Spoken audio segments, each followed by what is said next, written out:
হ্যাঁ, গতকালকে আমাদের যে উত্তর বঙ্গোপসাগরে ঘূর্ণাবর্ত ছিল তার প্রভাবে আজকে সকালে উত্তর বঙ্গোপসাগর এটি আমাদের পশ্চিমবঙ্গ এবং বাংলাদেশ উপকূলের কাছাকাছি এলাকায় আহ, নিম্নচাপ তৈরি হয়েছে।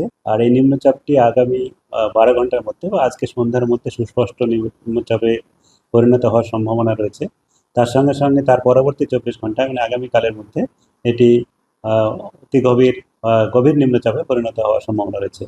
আহ, মানে ডিপ্রেশনে পরিণত হওয়ার সম্ভাবনা রয়েছে।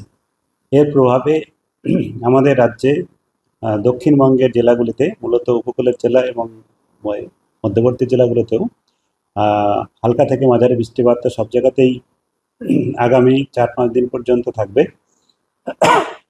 তাছাড়া ভারী থেকে অতি ভারী এবং অত্যন্ত ভারী বৃষ্টিপাতও এক্সট্রিমলি হেভি রেনফলও হওয়ার সম্ভাবনা রয়েছে।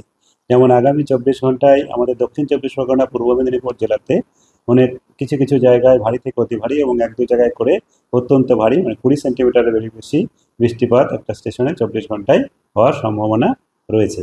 আর পার্শ্ববর্তী জেলা কলকাতা, উত্তর 24 পরগনা, হুগলি, হাওড়া, পশ্চিম মেদিনীপুর এইসব জেলাগুলোতে ভারী থেকে অতি ভারী 7 থেকে 20 সেন্টিমিটার পর্যন্ত হওয়ার সম্ভাবনা রয়েছে। বাকি জেলাগুলোতে 1-2 জায়গা করে বজ্রবিদ্যুৎ সহ ভারী বৃষ্টিপাত হতে পারে। 24 ঘন্টা পরে আগামীকাল থেকে তার পরবর্তী 24 ঘন্টায় আমাদের এই রাজ্যে এর প্রভাব আরও থাকবে। সেখানে পশ্চিমের জেলা বাঁকুড়া এবং পশ্চিম মেদিনীপুর জেলাতে ভারী থেকে অতি ভারী বৃষ্টিপাত অনেক জায়গাতে কিছু কিছু জায়গায় এবং তার সঙ্গে 1-2 জায়গায় অত্যন্ত ভারী বৃষ্টিপাত 20 সেন্টিমিটারের বেশি হওয়ার সম্ভাবনা রয়েছে।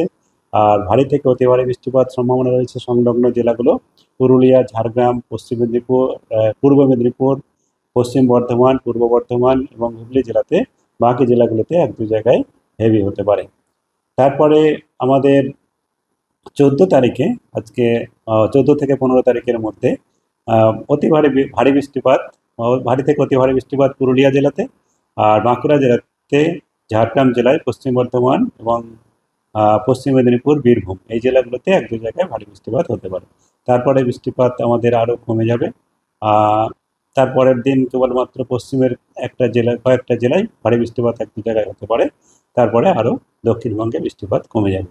আর উত্তরবঙ্গে এখন বৃষ্টিপাতের পরিমাণ কমই থাকবে, তবে বিক্ষিপ্তভাবে জেলাগুলোতে 1-2 জায়গায় করে ভারী বৃষ্টিপাত আগামীকাল থেকে তারপরে 4-5 দিন পর্যন্ত কন্টিনিউ করবে। যেমন আগামীকাল জলপাইগুড়ি, কালিম্পং, দার্জিলিং এই জেলাতে, তারপরের দিন জলপাইগুড়ি, আলিপুরদুয়ার।